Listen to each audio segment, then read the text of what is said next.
Yeah, I just think our relationship has not been in a good place for the last couple of years, and I don't know if it's my fault or her fault, but I just don't know what the cause of the issue is.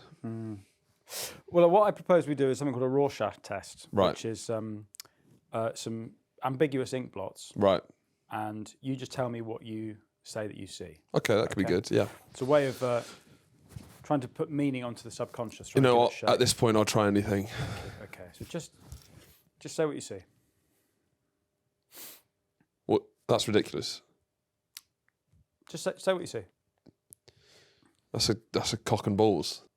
It's very interesting that you say that. Well, I didn't... No, it's very interesting. That's not... Make a note of that. Okay, that's very... I mean, I don't know how you could interpret that as anything else. That's not... Okay. That was just a drawing... As I said, there's no wrong answers here. But... We're just trying to tap into the unconscious mind. That was just a... I mean, I don't want you thinking that means I'm like... Okay, so the second one... Is this a joke? What do you see? I think I'm gay, but that's not what is that what you think? No, that's not. That's what's written there. Oh, so you think it's some writing? Well, no, of course it's writing. Couldn't be anything. No, that's not me saying that I think. I don't know. No. I'm not like saying I think I'm gay. That was written on the. Don't know how you've got that, but that's fine. It's whatever you see. There are no wrong answers. I don't remember it being like this. Last one, and as before, just say what you see. Yeah, go on. It's all about your subconscious, okay? Well, yeah, I thought it was, but...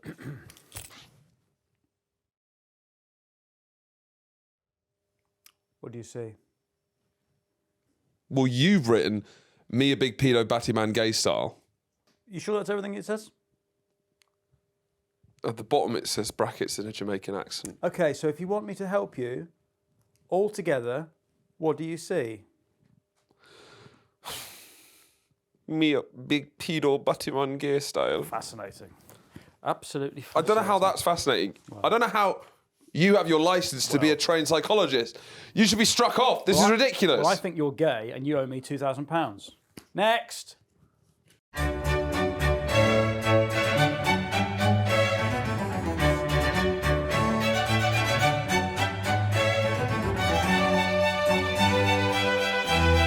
Welcome back to Finn vs. History. Joining me is Horatio Gould. Bloody hell, Mum looks fit. Today, it's the history of psychology. Yeah. Sigmund Freud. Yeah. This is an academic look at the history of head cases, whack jobs, nutters, Fruit Loops, and tards. It's to give them the long road to now, to our fans. Yeah. It's the long road to everyone who's listening. Surely everyone's got something. Surely. Yeah. I don't. I'm robust. Yeah. I don't do therapy. No, thank you. Don't get inside my head cage. No. I definitely think I view therapy as being quite nosy. I think it's a weak pursuit. Well, I think it's none of my business what's going on in there. None of my business. Why am I? And it's none of yours either. Why am I paying you? Can we stop looking around my attic? You should be paying me to know my secrets. Yeah. Yeah. It's the fucking door well in a car.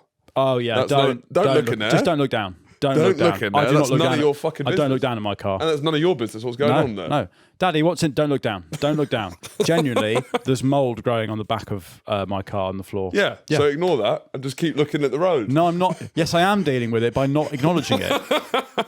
I'm driving forward. Always go forward. Always forward. Don't look back. Yes, there's a new pandemic growing in the back of my car, but that's not my problem. Always forward. Always forward. I don't have a reverse gear. I just go round and round and round.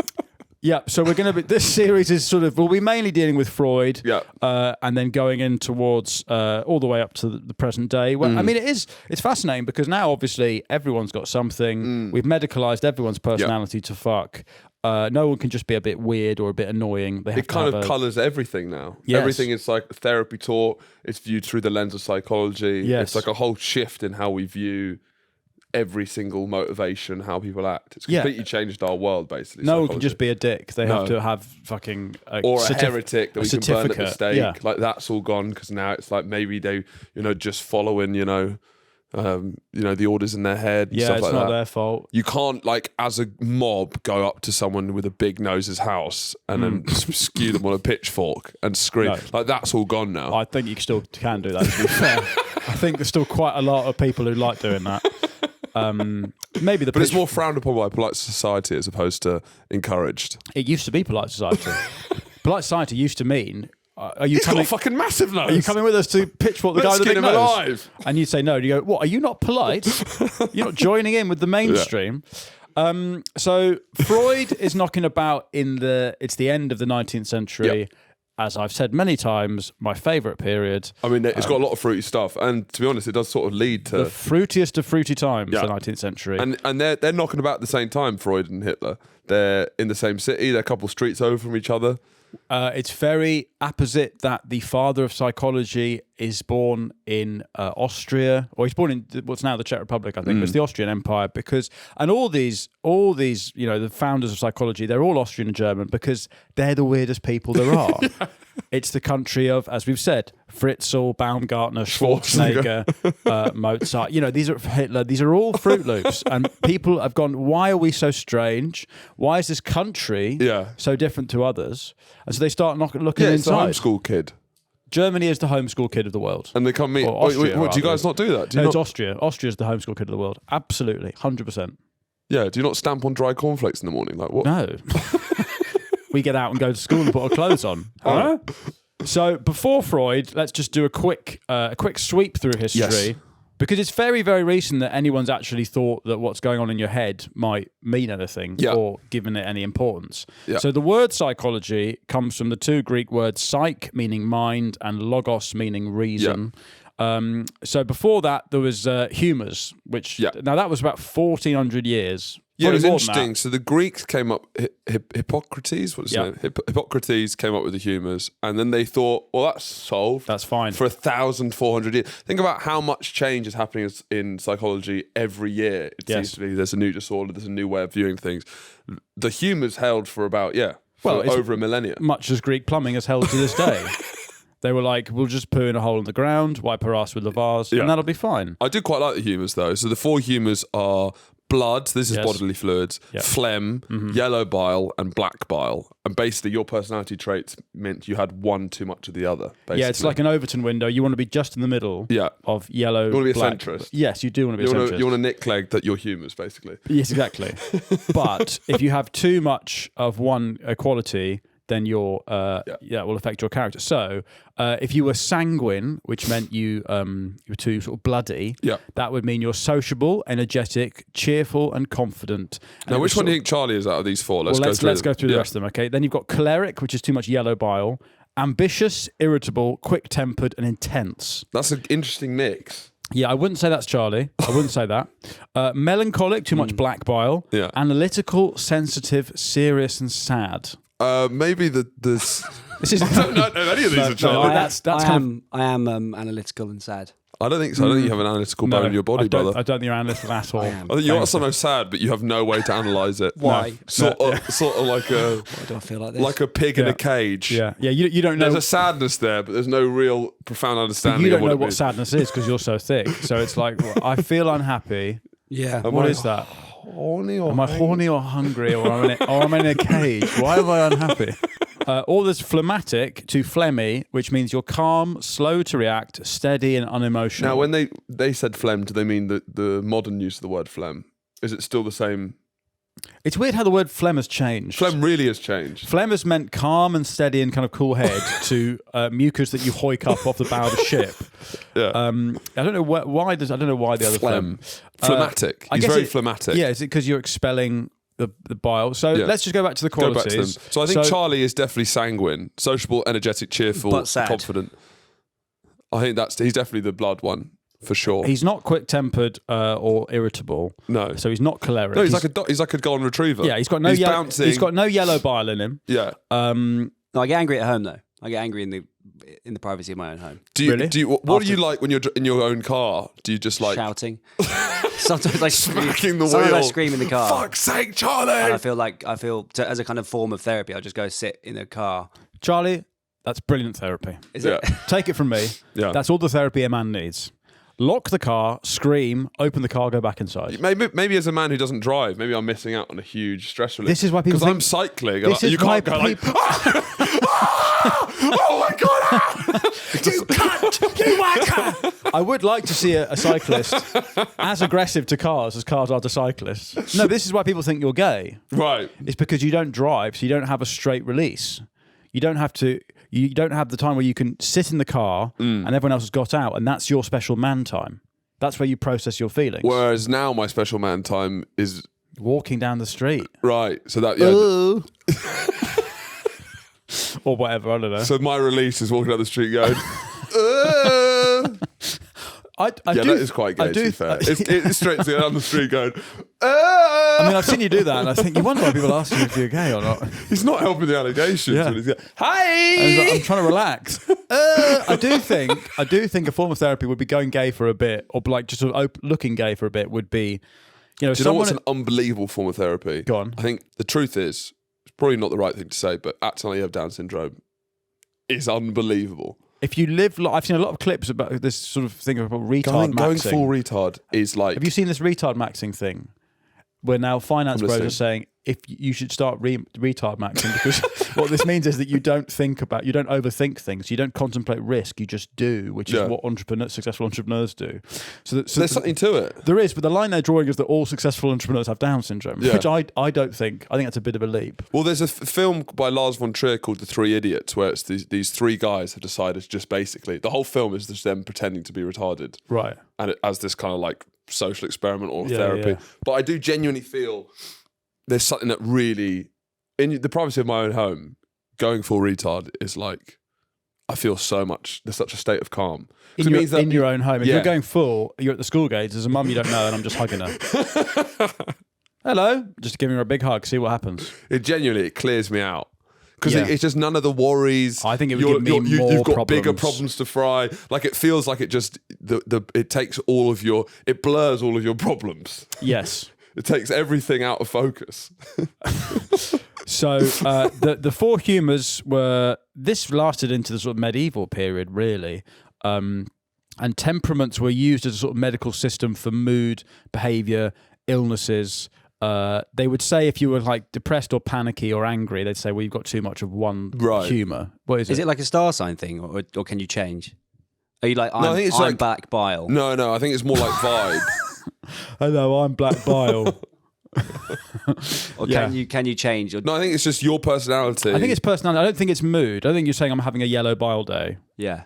I think I think it is more like that. I'm a Pisces. I'm a Black Bile. It's a constantly shifting thing, right?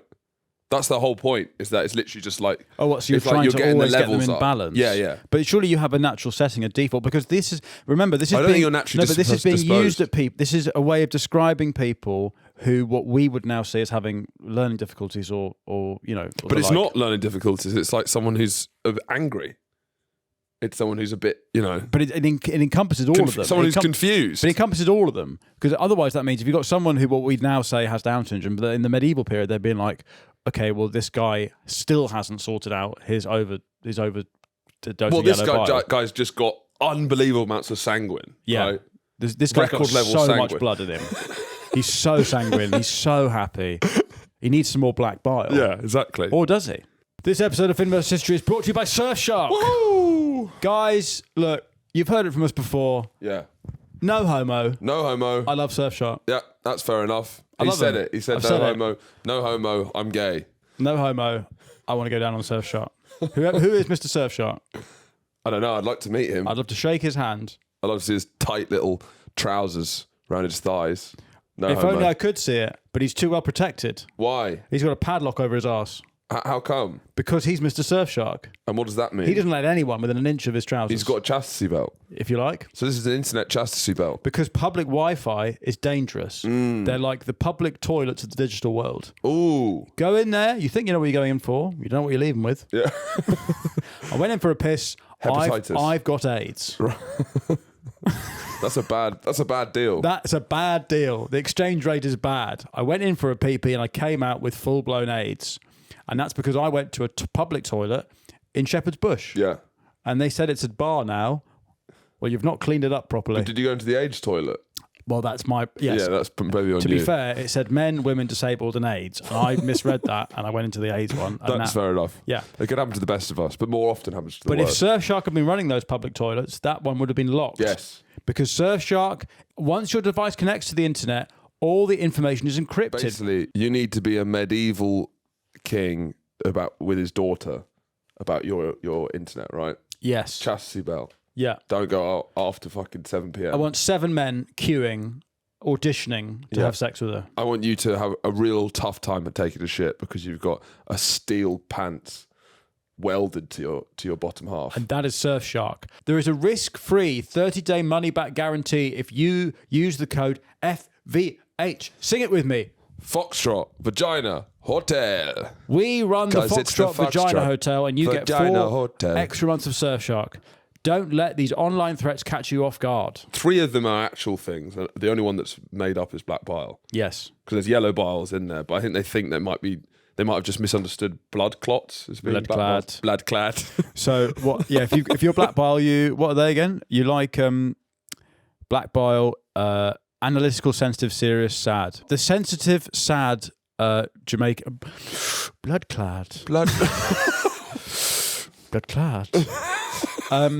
That was kind of the medieval, and sort of the medical interventions they do, like it's all herbs and vomiting and rosemary, that'll do. Like making what's that thing? Put a lemon up your ass. All that, stuffing yourself like a chicken and fucking having a bath.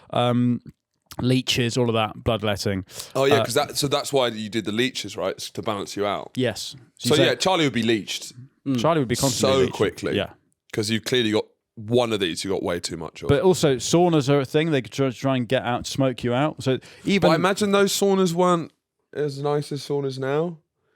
I could feel like. How long have saunas been around? It's sure Finnish saunas. How long's that tradition? How long's that been a thing? But this feels the medieval sweat house. I imagine doesn't have the same. These were Irish. Irish sweat houses. I do think if I'm in a sauna and the background chatter is Irish, I'm not having as nice a time as in David Lloyd's. What does that background chatter sound like? You know the video of the Irish family trying to get a bat out their kitchen? Teddy, would you catch him? Catch the bat! Teddy! Mom, try looking in the jar! That one. I imagine if I'm in an Irish sauna, that's going on, and I'm being like, I'm hot and I'm hearing this. I'm not relaxing. I want to go into the cold plunge of English Protestant repression. Teddy, catch him! Would you catch the bitch? Anyway, so we get to between the 14th and 17th centuries, people started to sort of think: is this mind thing really? Yeah. These humours, is this what's going on? But these are long periods. At this point, it's like 300 years where they're like, maybe the mind means something, and that's it. That's the most progress they made. We get to, and listen, phrenology fans, make sure you're sitting down. We get to physiognomy, which is another pseudosciences. I think that's strong word. The wrong term. I think it's a science. Leave your opinions out of the research, please. Leave politics out of this. It's a science. All right. Physiognomy is the science of interpreting a person's intelligence by looking at their physical appearance, particularly how fucked their face is. I mean, there's been a lot of physiognomy in the comments as soon as I took my glasses off. You're a physiognomal marvel. Yeah, you take your glasses off. People said that my IQ went from 140 to 70. They're also interpreting your sexuality through lack of... Yeah, that's interesting, isn't it? Yeah. So there's a lot going on. There is a lot. So it's comparing human faces to animals to imply certain behaviours. So if someone looks like a fox, they're cunning. Women are cats, men are dogs. Yeah. There's something there. Have you seen like hunter eyes and prey eyes? Get hunter and prey eyes. Sorry, what's Charlie found? That's John Pork. Charlie's Googled man who looks like a pig. How many of them are real men? Charlie, that's what I want to know. John Pork is real. John Pork? Yeah. This is John Pork. Right, John Pork is an AI influencer called John Pork who identifies as a pig. Man. Pig man. Right. And he likes good vibes. And he's from Italy. He's from Palermo. Now, you don't want to be called John Pork. You don't want to be called John Pork in Italy. They love they'll tell you in salami in no time. They're going to tell you, yeah, exactly. Right.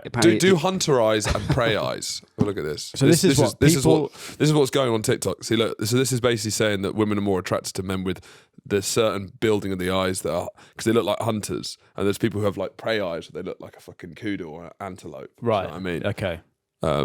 So what have you got? You've got hunter eyes. I've probably got hunter eyes, but maybe two hunter that I can't see. Well, you can see because there's it a lot of physiognomy. How do you say it? Physiognomy. Weirdly, because of the rise of like looks maxing, people are getting really obsessed with. What's looks maxing? So it's like it's Looking pretty big nice. now with young guys. It's coming to young guys basically. If you want to fully realize your potential, you've got to like do a lot of plastic surgery to look like Simon Cowell, the ultimate Giga Chad. Right. But it's more like jaw surgery. Right. Okay. And you know, basically, it's kind of come out of incel ideology, which is like the Chads get everything. Yes. But you can basically now. Oh, I've seen. Yeah. So it's a lot guys. about it's like chin maxing and stuff. Crazy. So physiognomy became deeply tied to racial science because it provides justification for slavery and colonialism after the fact. People go, why are these people slaves? It'll be because they look like they're slaves. That's easy for me to process. They've got a hat that says slave on it. Yeah, and they're in chains. So yeah, of course they're a slave. So this is obviously when we get to the science, the phrenological science of when they categorized other races as lower on the evolutionary scale. Right. But so this wasn't just head size. This was facial features. Yeah, it's complicated. It is a complex science. This is interdisciplinary. Physiognomy and phrenology. Yeah. There's a lot going on. Yeah. Jaw structure, lip thickness. Schools of thought. Nose shape. You know, this is what you would say. I am a Deeply doctor. contested within the field. Yeah, I'm a doctor of phrenology and my specialism is in jaw structure. You know, I've written a serious paper on underbites amongst sub-Saharan Africans. For you must example. think if you have no jaw or no chin, that must mean something, right? I judge people who have no chin. I don't know what. Cowardly, right? That Yeah, means I guess, because it looks like they've got just a big. Yeah, they're all going. Yeah, they look like a lady who's been shown a penis in the. If you can't fold towels with your chin, you can't be leading about. You can't be doing a Braveheart speach. Like, that's true. you know. Yeah, you're right. Yeah. Freedom. Fuck off. Yeah. Yeah, I guess you're. Yeah. What other facial features? You do do you laugh judge at people on? I can't say it. Physiognomy. What is it? Physiognomy. Physiognomy. But I guess we do all do it. Of course, We're all physiognomists. we are all amateur physiognomists. So in people's faces, you do make personality judgments. So this is when you get faces. into evolutionary biology, which is where they say that that's because it's all takes us back to the savannah, and it's all saying that this particular type of face. No, it's hot. Yeah, it makes me fucking hot, that face. But this particular type of face tells my nervous system something about a threat level or something. You know, you're fucking right. Yeah. So, but anyway, phrenology and physiognomy, they're separate terms, but as we say, closely connected during the 19th century. They've sort of become interchangeable. You know, beauty standards apparently change over time. So, like, if back in the day, Apparently, he says. well, like, could you make people fancy pig people if everybody did it, and if we I think the pig nose could come into fashion. What, you mean people are going to get nose jobs the other way? Yeah, I can see that. Like, Yeah. Stranger things have happened. But I wouldn't want to stick if everyone was getting a pig nose and like having pig nose wives. Would that mean that Eskimo kisses are two people going, yeah, like truffling at each other's face? oinking into each I other's mean, mouths? if that was the style, Yeah. if all of all the perfume ads, they all had like pig noses. Yeah, like how much of it do we actually feel? If Charlie XCX got a pig nose, I feel it'd probably catch on. Yeah. Yeah. You know, you're right. If someone says it serves cunt to get a pig nose, then Look at that pig nose. You're serving cunt today. Are you serving cunt today? What's the specials? You're serving porky cunt. Now, Nazi scientists, never has been two words that I'd rather see together. Yep. Nazi scientists, they go together like, I don't know, Fish and chips. Nazis and science. They utilize physiognomy to define the Aryan race in sort of physical boundaries. So they measure noses, skulls, skin color, create a hierarchy. Obviously, they label Jews and the Roma people as inferior. Mm-hmm. They're doing this through science, though. Okay, It's objective, to be fair. it's an objective science. They've gone, let's go past that unconscious bias Yeah. and let's just go to the numbers. It's not what I think. Yeah. It's what your face is telling It's me. expected goals. It's the underlying stat. Yeah, it's data. It's You hard know, data. you might think this, but if we dig into the actual If we numbers, dig into the size of your jaw, we will see a link in your IQ. So we then, there's a guy called Duchenne who is he sort of focuses on muscular action and like facial expressions. He's early 19th century. He's French. but his main thing is saying trying to work out a genuine smile from a fake smile, from like a small talk smile. Yes. And the main thing he worked out is that your eyebrows stay angry when you're fake smiling. Yeah, I mean, is that science? I don't know. And then a genuine smile, you're going like this. Yeah. But when you're fake smiling, you go. Yeah.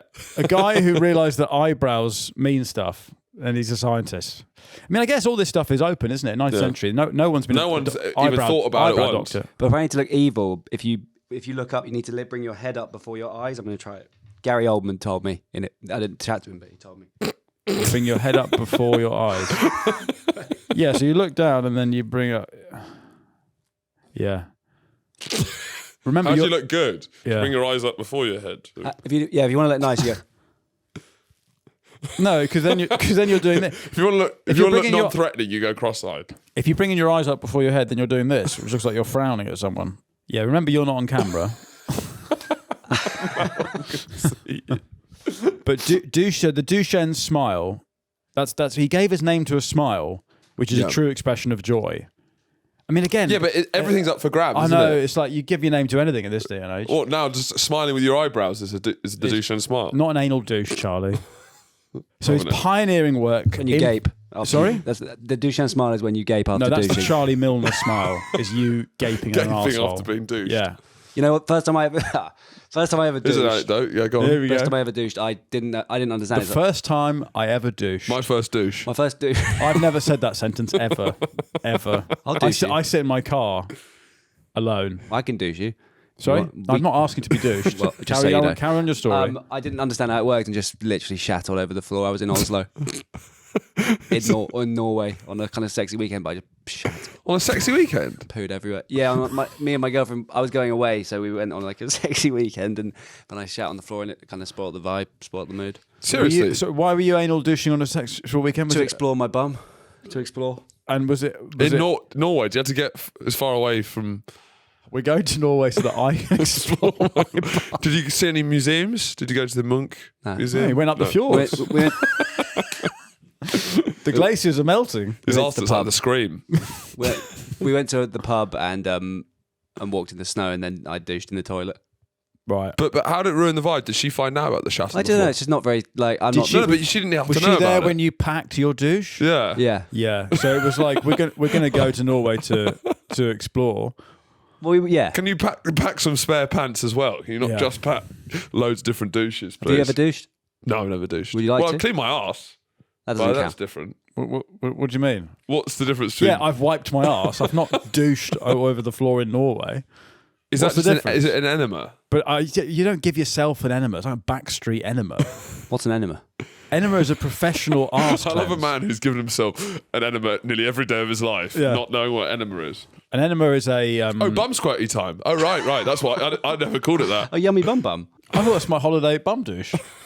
Yeah, you can go... Apparently... What's an enema? So apparently an old agent of mine went to Thailand on like some kind of juice cleanse holiday, and she got like several enemas repeatedly. And she said that... if you get enemas, there's like a tube. You can watch videos where you see your guts going through a tube or whatever what's in your bowels, and it's proper cleaning out. Basically, if you eat meat and fish, any amount of meat and fish, there's worms in you. Yes, you just got worms in you. So enema to get it out. But then as soon as you eat meat again, they just come straight back. But they're harmless worms. It's not like bum worms. It's just what are they doing? Chilling, just sort of truffling around, snuffling about. Anyway, let's get to so hypnosis comes in the sort of 19th century. That's a guy called Mesmer, who is where we get the word mesmerizing from. Right. He was the first person to coin the phrase animal magnetism, which is this idea that living bodies contain a magnetic fluid that affects health. So he used to treat people by like waving his hands over them like a fucking Nonce Magician. But that's where we get the... What would that do? I don't know. I think it was just... But this is the... We did trial and error, we did an episode on hysteria, and hysteria was what they called anything where it wasn't like a physical illness. It was like someone's clapped. Yeah. Someone's mental. They call it hysteria. A woman's screaming and then you invent a dildo just to shut her up. A woman was horny, let's wank her off, and then she's fine. Yeah. She's hysterical. But that also... It's very funny that female sexuality, until the 1920s, was grouped in the same way as schizophrenia and Down syndrome. It was the same thing. Yeah. Why is she so irritable and angry? And she's got Down syndrome. She's got Down syndrome. She just needs a wank. No, it can't be that. It can't be that. So I think let's get to Freud, who is the sort of father of psychology. He is born, as we said, in the Czech Republic, then the Austrian Empire. He grows up in Vienna. He marries Martha Bernays. He has 6 children. He becomes quite quickly a sort of doctor and specialising in the nascent science of neurology. And he becomes famous ultimately for insisting that sexual desire and childhood development shape your personality and are the root cause of every mental illness. What's interesting about Freud is he's by far the most important psychologist of all time, but then all of his theories are sort of thrown out the window. Yes. Sort of everything he said was bollocks, but he's by far the most important ever. You have to remember that, all his theories. He's the GOAT, and everything he said was nonsense. Yeah. All his theories come down to, you're fucking horny. That's the problem. You have to remember that Freud is around in the Victorian era when no one is allowed to be horny. Yes. So obviously, everyone's issues are repressed sexuality. Yeah, probably. Because everyone is so horny, and yet you have to wear you have to dress up like a fucking French fancy to leave the house. Yeah. You've got ruff, you've got a hat, you've got several undercoats, petticoats, No one's going commando in the Victorian period. And everyone's just gagging for it, but you do not, under any circumstances in polite society, mention that you may want to or at any point had sex. So he's like, well, obviously everyone's just desperate to fuck. And also, that's why everyone's mad. The madness of Austrians is probably very Freudian, right? Because they're quite an ordered society until they're not. Yeah, until they're too ordered, you might say. They're overly ordered.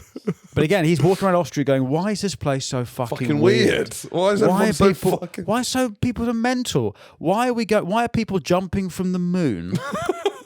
What are you jumping from? Why are you jumping from space? Just have a wank, Felix. Why is he the Terminator? Why has he built a basement and fucking his daughter in it? Did we talk about this? Is Baumgartner super right wing? He was. He is dead. Yeah, was he super right wing? Yeah, we talked about it in the space episode. He's a conservative space. He stood over the Earth and just went, nah, you got to close the borders. It was hilarious. Yeah, he was very right wing. But then, what does an Austrian left wing person look like? I don't want to meet them. You don't want to meet them. I don't want to meet them because they'll be fucking mad. Yeah, they'll be weird. What else is going on in their head? Yeah.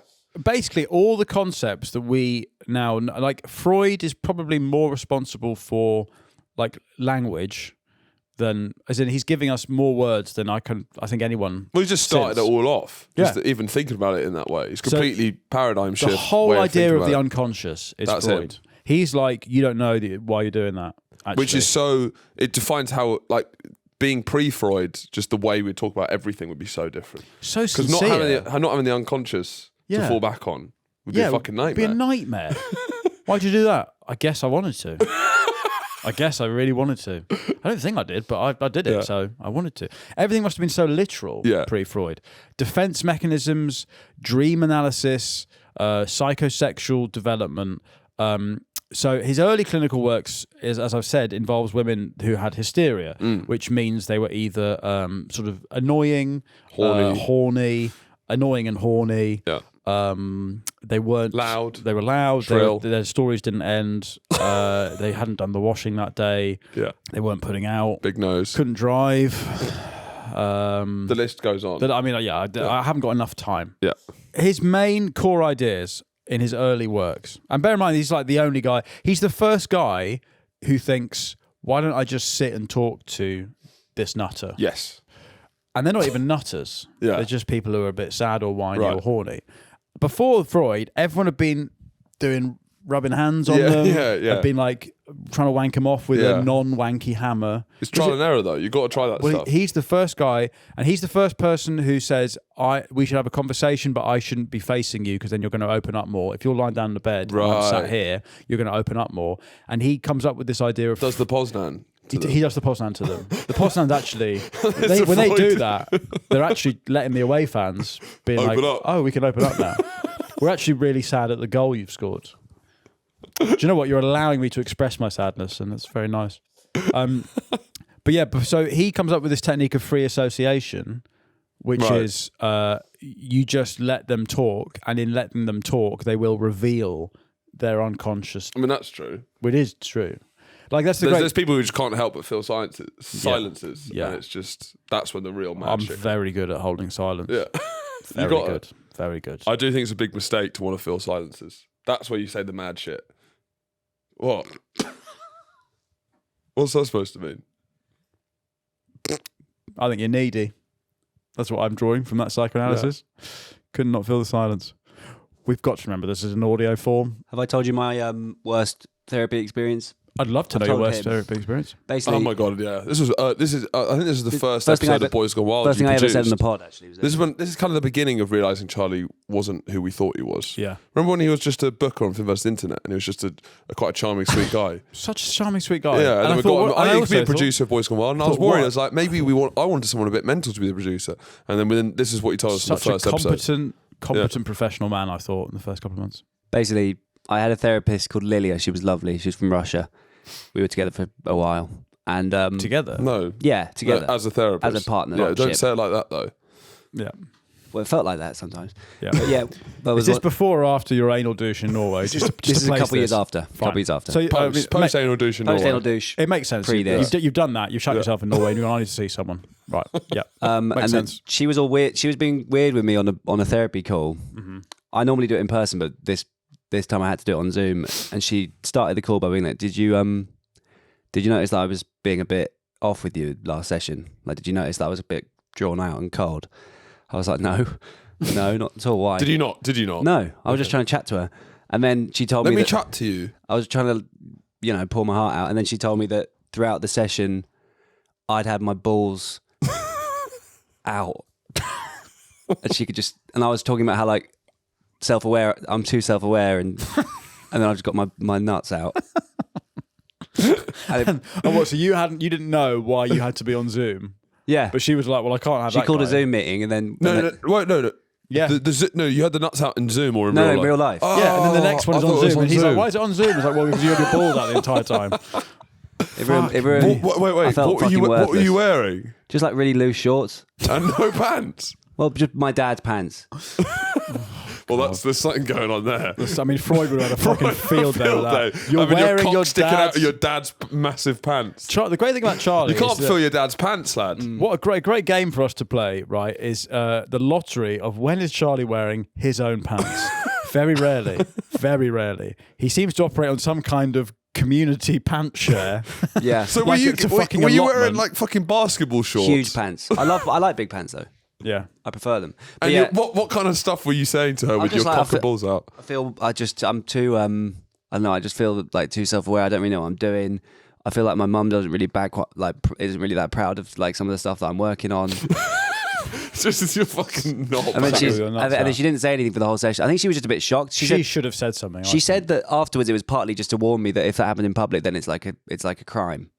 So, do you think for a second she thought you were doing it? I don't think she thought I was sticking it on her like that. Nobody did. Well, then why is she talking so seriously about it? Because I got my balls out on her sofa. No, but you didn't get your balls out. You accidentally had them out. But they were out. Horatio, but do you think? I think she might have thought that you were trying to like get off to it. No. We don't know if that's not how I would do that. Referred to her through another mental health. No, I got dumped by my last one, Tim. Well, no wonder. Because I kept hugging him.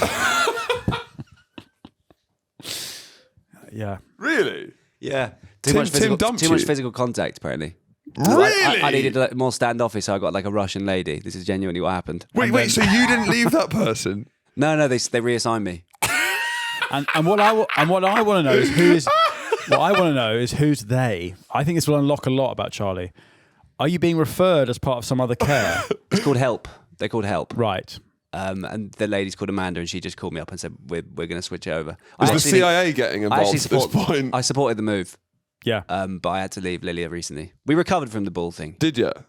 And you really don't think she thought you were getting off to it? I don't think that's how I would do that. Did you ever see her in person? No, not how you would, how it comes across. I think you're a fucking weirdo who's just been. I get my whole knob out. You've just been switched from someone because you kept hugging him, and then you're having a thing, and then you're talking about it, and you got. What do you think about that? And you're wearing your dad's pants. Yeah. No, it was only my balls. It wasn't my It would be the whole thing. I think if. That's just like a kind of. I don't know. I think you might think this is a sick fuck who kind of gets off with the fact that my cock and balls are out because it's already quite a horny thing to be therapized by a woman.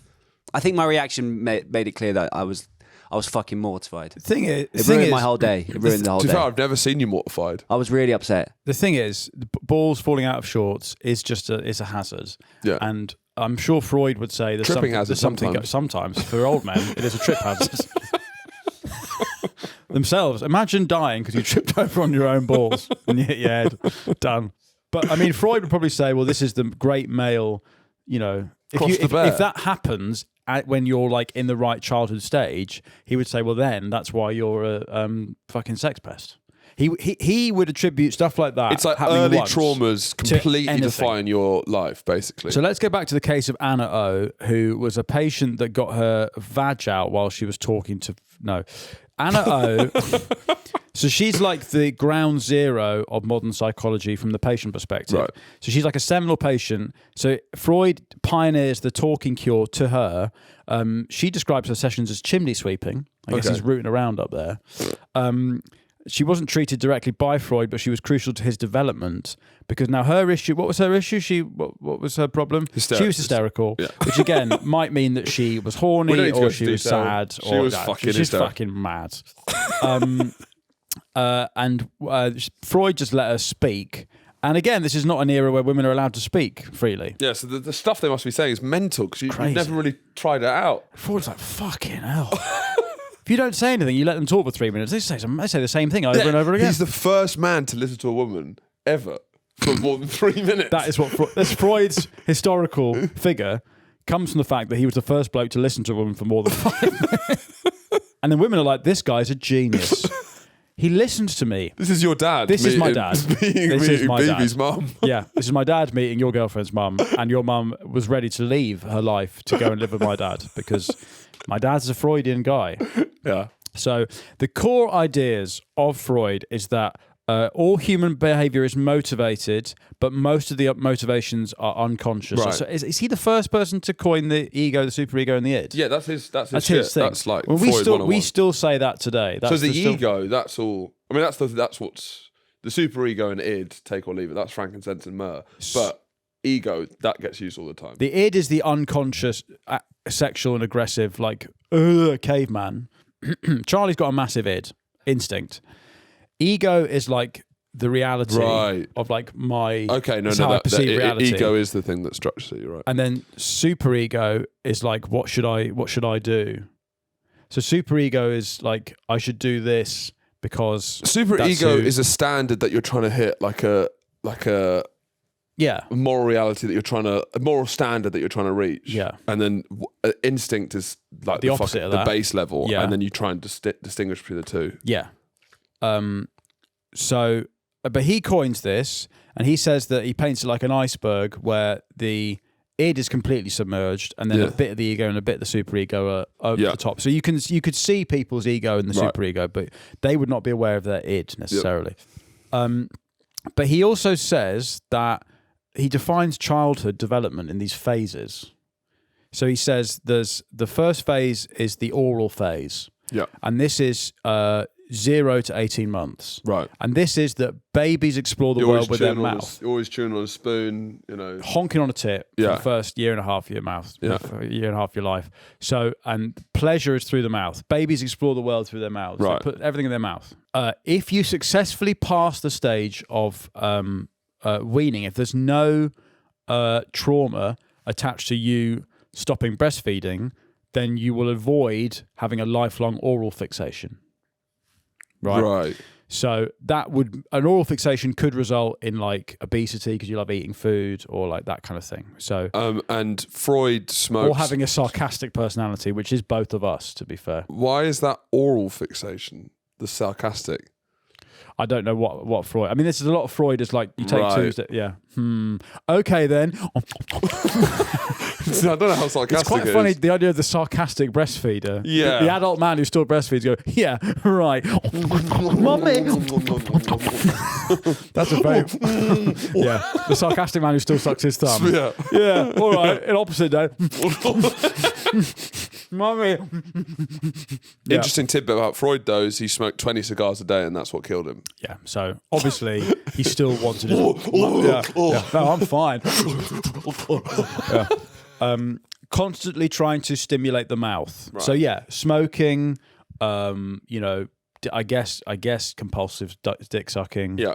Or if you compulsively Michael Douglas. Yeah, compulsive. Loves Catherine Zeta-Jones's pum so much he gets mouth cancer. That's an oral fixation. There, but for the grace of God go I. The next stage in childhood development is this is the Charlie stage. This is Charlie never got out of this stage. it's the anal stage. Now, because when you're between 1 and 3, the main thing that you resolve in that stage as a child is potty training. It's the idea of getting poo out of your bum into a toilet. Obviously, the id, the desire, the raw desire, Freud says, is just to shit yourself and feel the relief of having the shit go everywhere. Yeah, right? He does it focus of pleasure shift, so he views it as like that's like a real pleasurable thing. Well, in a way it is. Yeah, I guess so, but it's the relief. It's just stop being weird, Freud. It's odd. Again, he's saying this in an era where no one talks about anything. How did you start like this? Like, but where's this? How's this the start? He's Austrian. Yeah, this could only have happened in Austria in the early 20th century. That's what's amazing about Freud. What's kind of makes him such a phenomenon historically is that you'd feel like you'd build and get weirder and weirder and end up with Freud. Yeah. You wouldn't think that you'd start immediately Out the gate. saying like, 2-year-old shit because they fucking love it. They fucking love it. They're fucking horny for shitting themselves. What? And that's why you're fat. How's that where we start? You're fat because you didn't shit yourself enough as a kid. Sigmund, what the fuck, mate? We're trying to have tea at the cricket. I mean, it's very funny to imagine him talking to anyone. In this era? At this point, they're all going to like the opera in Vienna, and he's like, you know what I thought about today? No, save it. Who's your mate? Yeah, can my mate come? He's a bit weird. Yeah, when you meet your new friend's boyfriend. I'm going out for a cigarette. Oh, yeah, yes, because I bet you love your mum's tits, you sick fuck. And everyone's like, mate, Siggy. It's like the girl's trying to introduce her new boyfriend to the group. Yeah, do you like him? Yeah, he's nice. Are you anal retentive? What happened? So the potty training, the anal stage of childhood development. Yeah. The id wants to shit it. So what stage of this podcast in? Are we in the? We'll get to that. I believe we're in the genital stage of the podcast.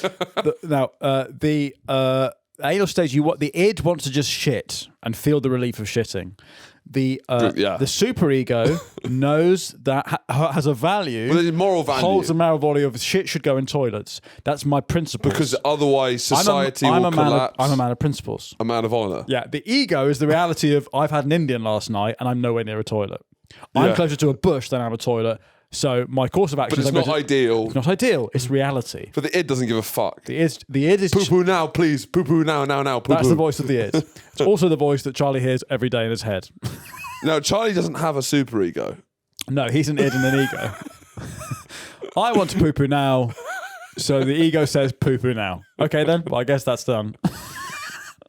Completely resolved. Yeah. Most people go poo poo now, and then the brain goes poo poo wait, poo poo wait for toilet, and then the ego goes okay, let's try and compromise between the two. Yeah. Let's poo on the floor. My girlfriend's in the other room. Poo on the floor. We're in Norway. Poo poo floor now. Yeah. Right. So the success of whether you are toilet trained is so. For example, if you're too harsh and on potty training, it become an anal fixation where you're too concerned with cleanliness and hygiene. So he would say that OCD can be nurtured out of a parent who is too harsh with potty training. Yeah, just let them poo. Well, there's another. That's what happened to you, Charlie. The flip side is that you're not harsh enough, and you let your kid wear your own pants, and then he's just being therapized with his balls out, and he's shitting in Norway with his girlfriend. So there's two sides to the coin. Right.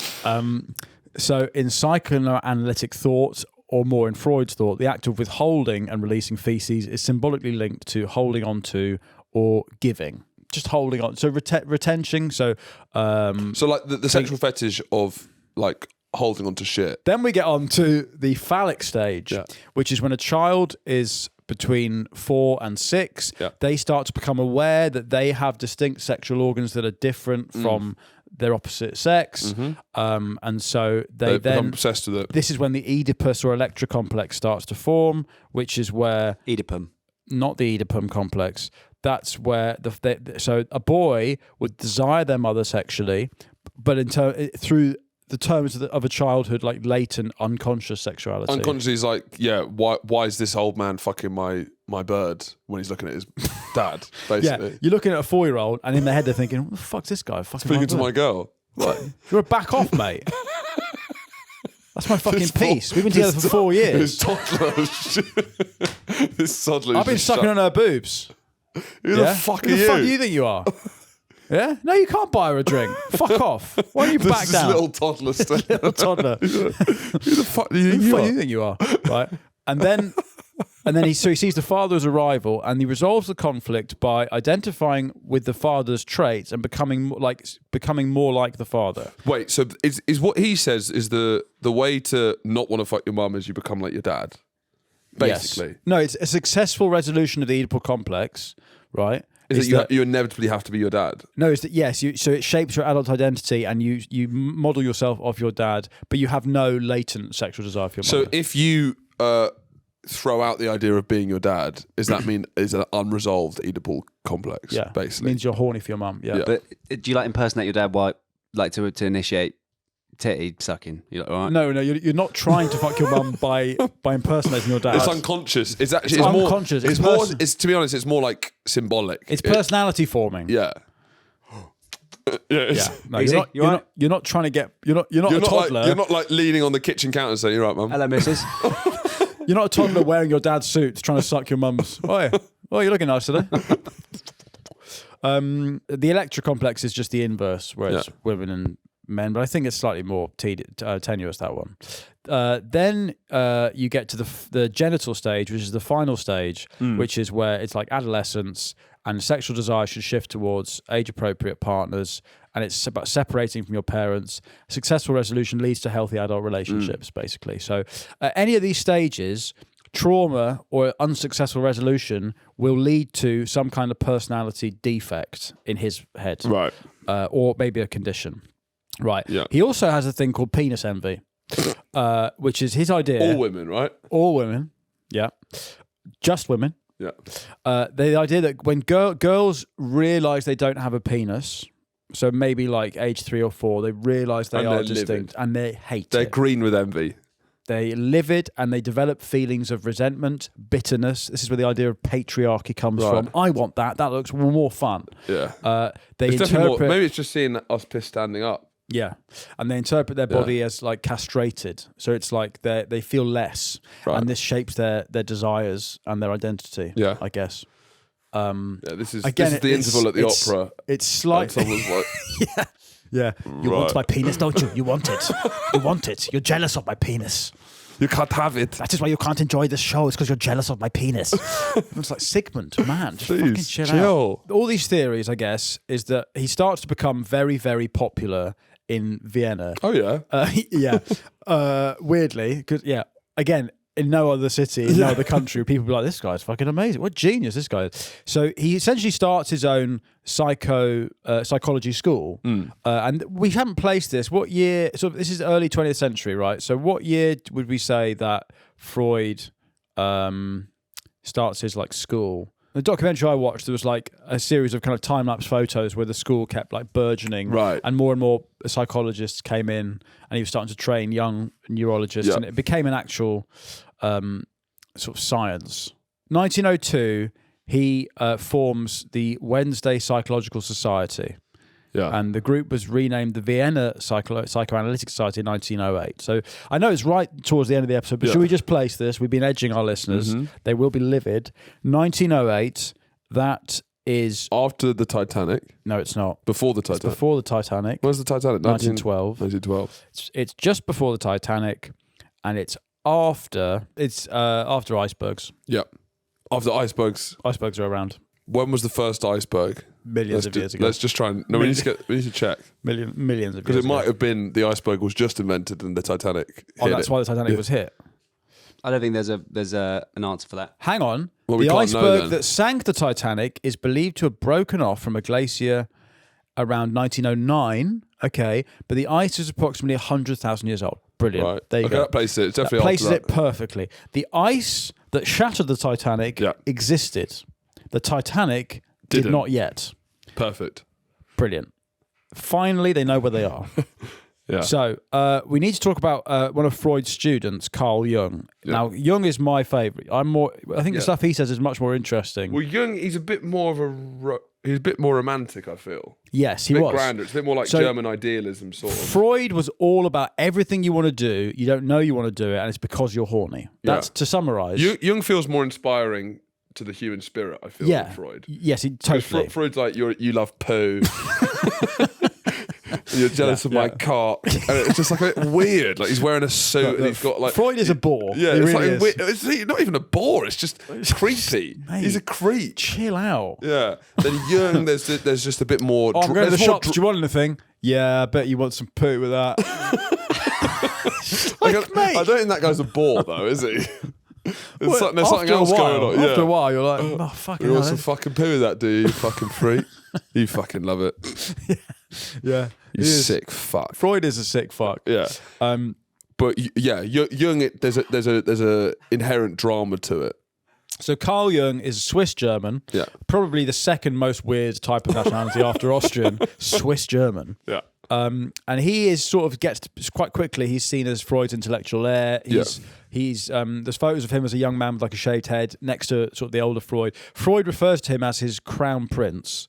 Jung is born in 1875, but it comes up, it moves to Vienna, and because he gets very interested in this mad fucker who's seeing the world through a poo prism. Through a prism of poo. And now their role starts to eventually disintegrate because they have these disagreements about the role of sexuality and the nature of the unconscious and the source of human motivation. So Freud thinks everything's driven by repressed sexual and aggressive instincts. Jung thinks this is too narrow. Which is kind of fair enough. Which I think is fair enough. Yeah. There's maybe something else going on. Yeah. And so Jung felt Freud is turning psychoanalysis into kind of a closed belief system rather than a science. But Jung is also open to... The way I watched an interview with him, and he describes that Jung, he's like, I'm open to new possibilities. Freud thinks that because I'm open, or thinks that I'm open because I love poo, or because I just wants to suck my mum's tits. Yeah. I'm like, no, can you just stop? Can we talk about something else? Something else. It could be something else. I think you want to suck your mum's tits because you keep telling me, or that everything I do is because I didn't suck my mum's tits for long enough. And Freud's like, yeah. All right, mate. A friend of mine who was the receptionist at a sex dungeon in New York, one of the finance bros who came in there, the weirdest thing was that he paid to be dressed as a baby with a nappy. Yes. And he was sucking on the teat and saying mama while filling his nappy with shit. I didn't know that bit. Yeah. So he was doing that at the same time. I mean, that's a quite rare example. And in that if everyone was like that, maybe Freud is right. No, but Freud thinks everyone is doing that and not telling you. Freud thinks that the unique thing about that man is that he's honest. Right. Well, because what's clear about Freud is he's clearly doing all this stuff and saying, well, everyone's doing this. And everyone's like, no one's doing this. Sigmund, that's just you. No. We all want to suck our mum's tits and shit ourselves.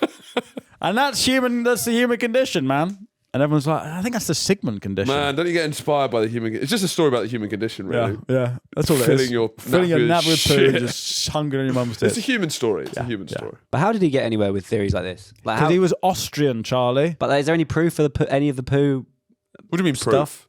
You can't prove any of this. So he's the most important psychologist of all time because he's actually thinking about these things. And it's a whole different way of framing. The big thing he does that we can say that he does is the idea of the unconscious. Yeah, even the idea of trauma, right? It's totally repressed trauma. I mean, all of modern therapy, all of modern psychoanalysis starts with Freud, basically. But is there any proof for any of it?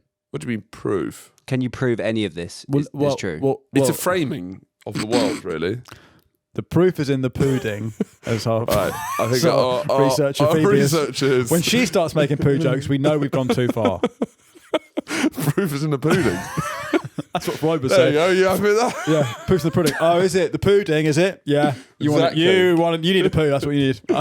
I bet he got dragged out of a lot of bars. Proof is in the pudding. Yeah. I told you. Yeah. No. So now. It's the 1920s in Austria and Germany. Jung is starting to disagree with Freud that maybe everything he wants to do in life is because he needed a poo once. And also another man with some groundbreaking ideas is knocking about. Yeah. this story will intertwine the three of them. Another difficult dinner party guest. Yep. Although, would you say in Austria in 1920s, would they balance each other out? Or is it just blend in with all the other dinner party You're guests? sat there, Imagine, stuck in between a rock and a hard place. 1920s Austria is one of the best dinner parties to go to. The kind of shit Me, that's being the said. shit that's being said. You got Freud there. We're all obsessed with pooing ourselves. It's the Jewish fault. You go, fucking hell. Can I change the seating plan for this wedding? I got Hitler there and I got Freud there. Fuck me. I'll take a finance bro any day of the week over these guys. They're wild.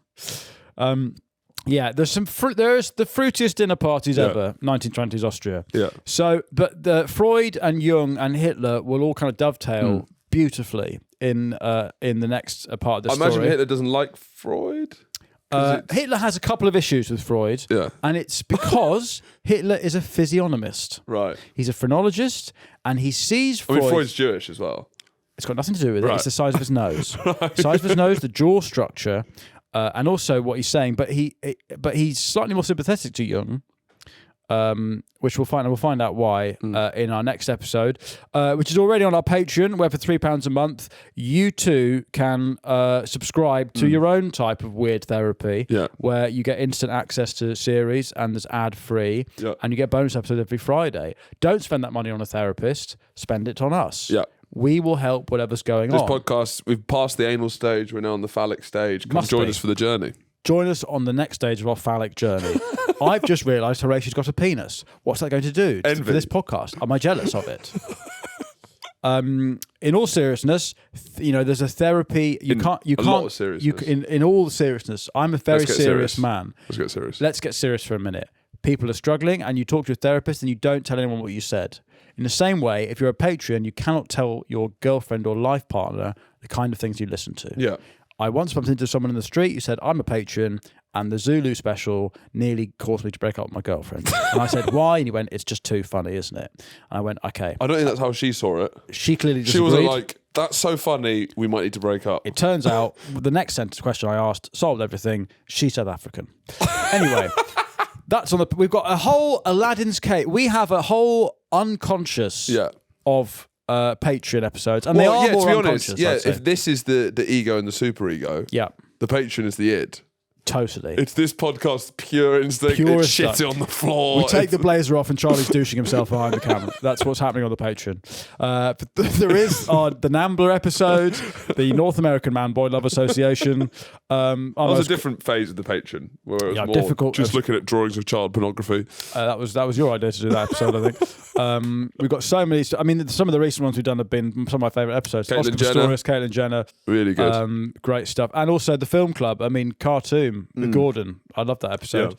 I was a bit disappointed about how there wasn't enough blackface in Cartoon. I thought there could have been more. Yeah, there was like at least one person who didn't have blackface, and I thought that was like if you're going to do it all, they missed that one. You missed a spot. Yeah.